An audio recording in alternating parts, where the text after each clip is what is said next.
Why does Allah need angels? Allah does not need angels. Allah does not need anyone.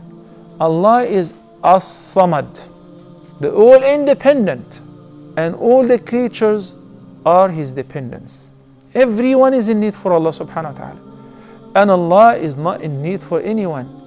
When Allah subhanahu wa ta'ala said, إِنَّمَا أَمْرُهُ إِذَا أَرَادَ شَيْئًا أَن يَقُولَ لَهُ كُن فَيَكُونَ, Surah Yasin.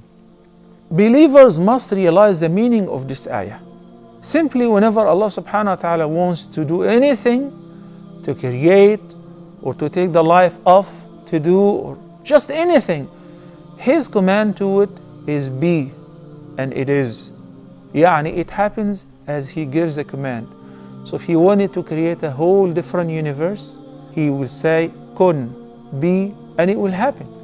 So the angels are just some of the creation of Allah subhanahu wa ta'ala. In the hadith that 70,000 angels enter al-Bayt al-Ma'mur, which is in line with the Kaaba but in the heavens every day, and then they get out, they never come back to it until the Day of Judgment. You can imagine the number of angels then, how many?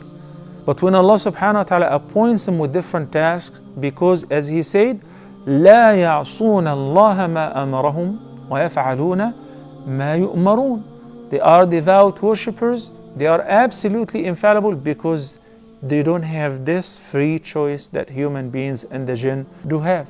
So whether angels, humans or whatever, they were created for a reason, which is to worship Allah subhanahu wa ta'ala.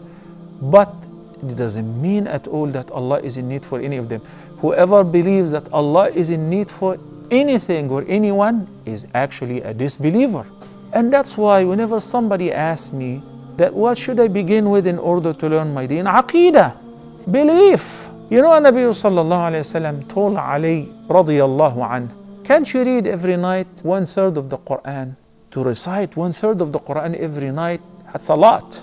10 paras. You're talking about between 7 to 10 hours every day if you're reciting continuously. He said, Ya Ali, just recite Surah Al-Ikhlas is equivalent to 1/3 of the Qur'an. Why? Read it in order to learn why. قُلْ هُوَ اللَّهُ أَحَدٌ. Allah is the only one, and Ahad is different than Wahid. Allahu Samad. لم يلد ولم يولد ولم يكن له كفوا أحد. Contained all the understanding of monotheism. Who is Allah? So I answer your question from the second ayah. Allahu Samad. If anyone has any problem with the names and attributes of Allah, fourth ayah. وَلَمْ يَكُنْ لَهُ كُفُوًا أَحَدٌ. Ahlul Kitab who confuse the issue and Allah is one of three or three of one, He has a son, He doesn't have a son. لَمْ يَلِدْ وَلَمْ يُولَدْ. He begets not, nor was He begotten. Ayah number 3. A great surah. You recite it 3 times, that's equivalent to reciting the whole Qur'an. Why? Because it summoned and contained the whole Tawheed. So begin by understanding the Tawheed and the concept of the oneness of Allah. Then afterward, study the rest of the other religious sciences, because we must begin with a Tawheed. May Allah subhanahu wa ta'ala guide us